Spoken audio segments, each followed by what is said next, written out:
On today's episode of Back to Blue Until It Happens to You comes from Sunrise, Florida. A police sergeant in Florida has been placed on desk duty after a video showed him assaulting a fellow officer trying to de-escalate a man's arrest. The matter is currently being under investigation, and the department seems pretty tight-lipped on releasing any details. So tight-lipped that the entire audio from the body cam is completely redacted.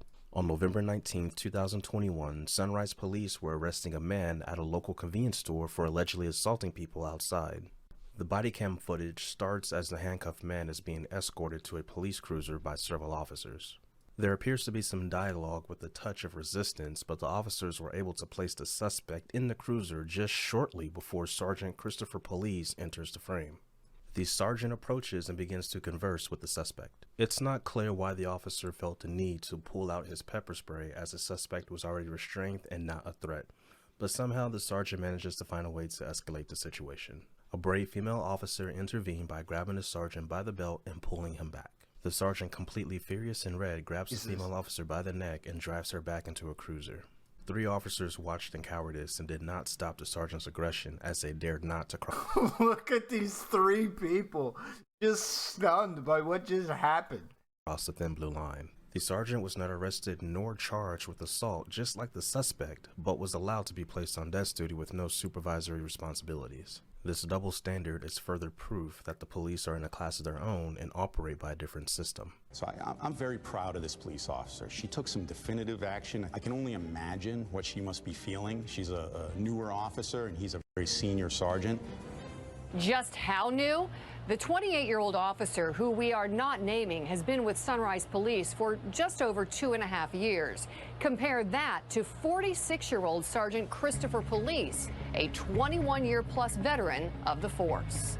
With just over 2 years on the force, the female officer is part of the new era of police accountability and needs to be protected at all costs. Chief Rosa said the officer who pulled the sergeant was following the department's policy and procedures that call for intervention where there's intimate fear of engagements escalating unnecessarily. However, Dodge questions why the officer was not arrested. If one of us had ever grabbed an officer by the throat, Wait, we would be arrested, we would be put in jail. Why has that not happened with him? So there's some details of the investigation that I've not disclosed that I'm unable to disclose right now. And if any of the information that comes up during the investigation rises to a level of criminal behavior or criminal conduct, then we'll address it appropriately.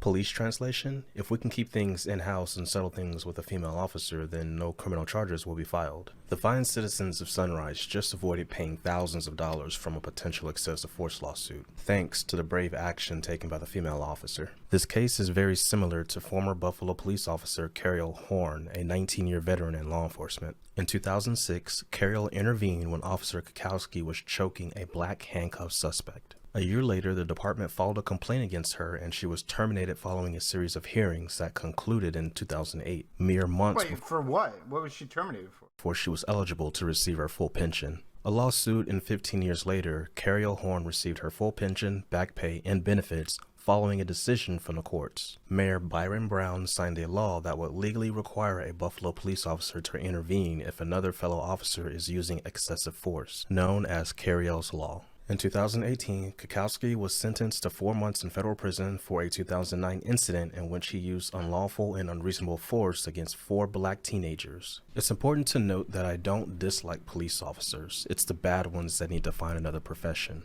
The only way to do that is to stop blindly supporting the police by backing the blue and start supporting good officers. You should not have to wait until it happens to you to start caring.